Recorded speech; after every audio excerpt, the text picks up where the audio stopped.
Okay, we're going to talk about legibility and what makes it.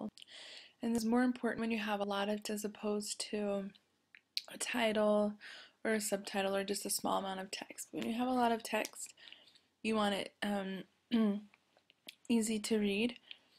And first, if you look over here, when we read in we read the shapes, and as we read, we don't read letter by letter, but we read a shape. And so it's easier to read lowercase as opposed to this uppercase. So just keep that in mind as we go about here. Okay, the first way, or a way, that we can make text more legible is healthy strokes and open counters. And I'm going to go back to this to look at these two words, legible.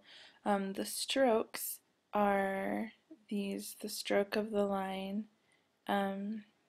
taller, bigger, whatever, but that's the stroke. And then the counters are the spaces that are inside the letters. So, if I were to highlight this, here we have, so it's the open counters are, it's the shape that makes inside this word. So right in there. That's an open counter. You want a big open counter so that the shape is bigger and that your mind can recognize it more easily. Alright, so that's strokes and open counters. Another one is the X height. You want a generous X height. These two are fairly similar, but this text right here is Tahoma, and this one is New Times Roman, and this one has a little bit bigger of an X height. And again, a generous X height makes it easier to read. So that's something else that you can do. Apertures are the open spaces. So if you look here, the spaces or the openness of C's, for example, and also of E's, right here. S's also have them. So it's good to have it open as opposed to small and closed, because it's, again, more legible and easier to read. Ascenders and descenders. Ascenders are anything above this line. Descenders are anything below. Again, this is New Times Roman and this is Tahoma, and these ones are, I would say, about the same.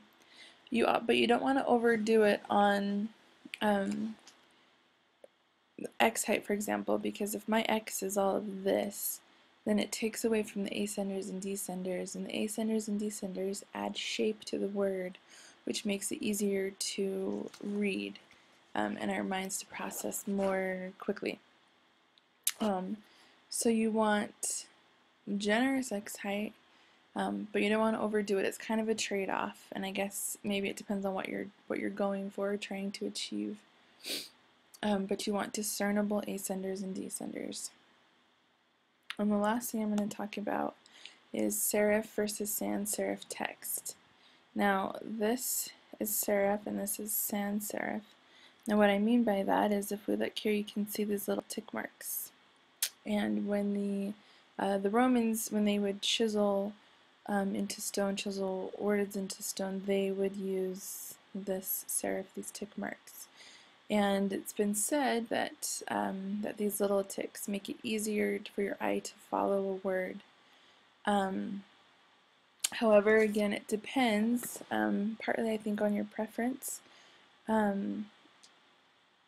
This one has a bigger X space, but has a bigger X height, and wider counter spaces. So some may say this is more legible than this one, even though it has the serif, the tick marks. but depending on what you're going for, it depends. These are both legible texts. Depending on your audience and things that you're going for would depend on which one you would use. But these are just some things to keep in mind as you are designing a web page and as you work on having legible text.